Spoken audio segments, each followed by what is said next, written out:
غیبت یہ ہے کہ کسی کے اندر موجود عیب کو اس کی پیٹھ پیچھے بیان کرنا۔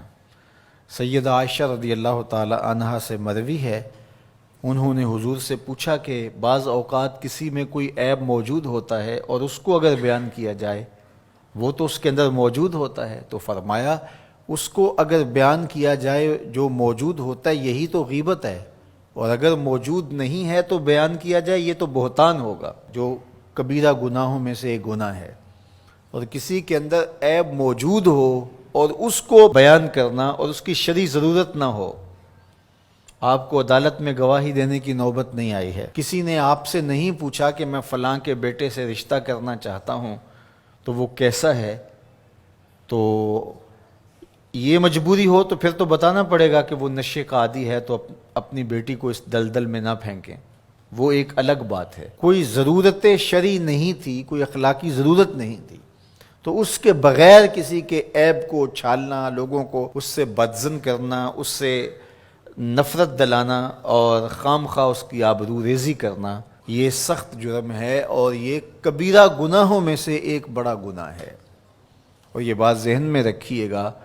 کہ اگرچہ غیبت عام ہو گئی ہے اور عام ہونے کی وجہ سے اس کو عیب نہیں سمجھا جا رہا، تو اس کا یہ مطلب نہیں ہے کہ یہ عیب نہیں رہا، یہ پھر بھی عیب ہے اور اتنا بڑا گناہ ہے کہ فرمایا گیا الغیبۃ اشد من الزنا، غیبت بدکاری سے بھی بڑا گناہ ہے۔ اور پھر بدبختی، معاشرتی قدروں کی پامالی یہ ہے کہ کسی کی بدخوئی کرنا یہ تو معمول زندگی لوگوں کا بن ہی گیا، لوگوں کی بیٹیوں کے تبصرے لوگوں کی مجلسوں میں آ جاتے ہیں۔ یہ کتنی بد نصیبی ہے کہ کسی کے گھر کی باتیں وہ 100% درست ہی کیوں نہ ہو، اس کی بیٹی کا تذکرہ، ماں بہن کی باتیں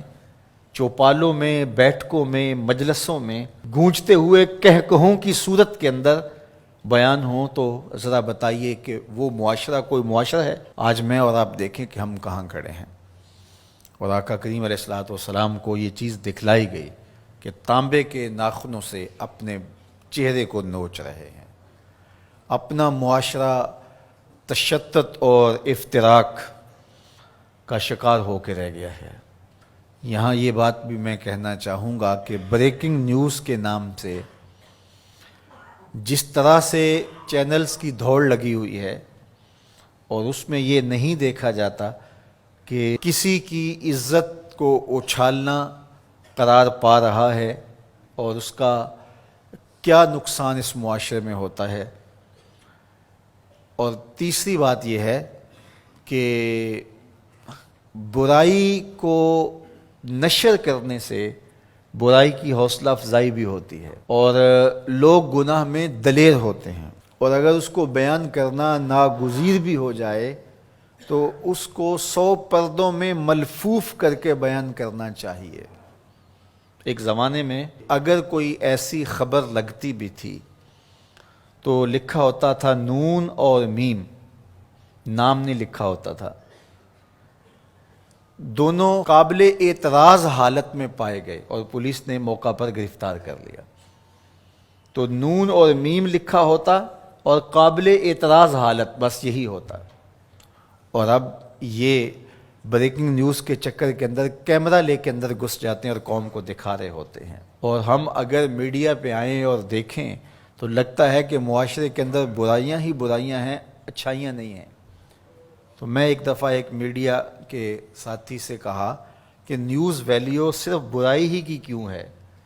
نیوز ویلیو اچھائی کی کیوں نہیں ہے؟ اچھائی کو بیان کیا جائے، برائی کو بیان کرنا مقصود بھی ہو تو اس کے لیے ملفوف لفظ ہونے چاہیے۔ آپ سورہ یوسف پڑھ سکتے ہیں، قرآن مجید کا اسلوب دیکھ سکتے ہیں، پوری سورت کے اندر منفی کرداروں کا نام نہیں ہے، چاہے وہ حضرت یوسف علیہ السلام کے بھائی ہوں یا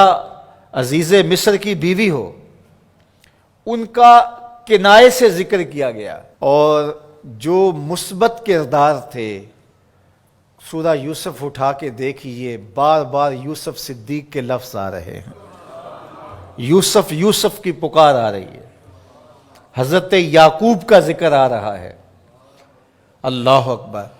تو اچھے کرداروں کو ابھارا جائے اور برے کرداروں کا ذکر کرنا بھی ہو تو ملفوف طریقے سے، تو معاشرے میں صالحیت پیدا ہوتی ہے۔ لیکن جب ہمارا مقصود ریٹنگ ہو، ہمارا مقصود پیسہ ہو، ہمارا مقصود بیرونی نادیدہ ہاتھوں کا ایجنڈا ہو، تو پھر ہم ہوش و حواس میں نہیں ہوتے، پھر جو ہم سے کروایا جاتا ہے ہم وہی کر رہے ہوتے ہیں۔ یہ بد نصیبی ہے اور یہ دردناک کہانی ہے